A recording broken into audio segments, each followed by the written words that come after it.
Teacher Debbie, and I just wanted to quickly go over how I actually do feedback, and I'm using the stickies at the bottom. So when you first log into Blabla Commentz, you're going to go over to New Comment, and I copied and pasted the lesson ID from the class, so I'm just going to paste that in there, and then it automatically populates the lesson name and the vocabulary.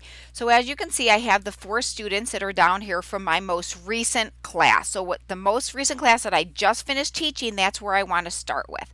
I'm going to take the student's name and just pop it in there, and then it automatically will populate in this empty box. I like to start out, I edited this to make this my own. So I started out with 4 generic welcome to class. You never know when you have a sibling or a friend and the parents might compare their the feedback from the teacher, so I like to make it a little bit different. So I literally start with the first one. I focus the student had a loud and clear voice. Their vocabulary was great. Continue to practice it. Their game, how they did during the game, participation, and these I all edited to make them my own. It took maybe an hour, but now I have sentences that sound like something I would like to say. Thank you for showing me something blue.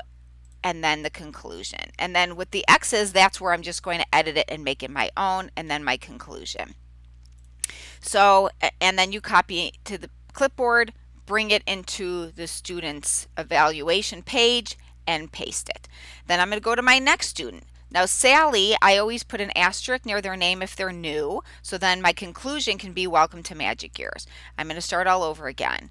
I'm going to go to my next sentence, focus on the notes.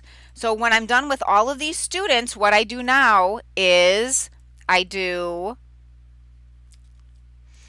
undo. So I'm going to undo it because it's going to bring me back to the next student from the previous class then.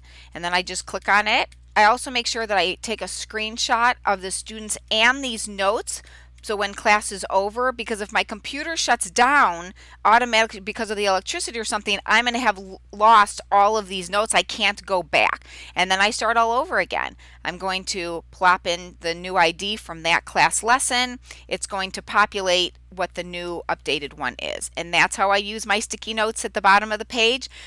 When I'm doing my new student, the computer, the sticky notes know that I misspell some of the words. So it knows I'm going to say maybe great reader. It knows that I like to use the word fluctuation. And so then I can just, that's the sticky notes on the Mac. So I hope that you found this helpful and that you sign up with Blabla if you haven't already, because it's a great program and it has literally saved me hours and hours and hours.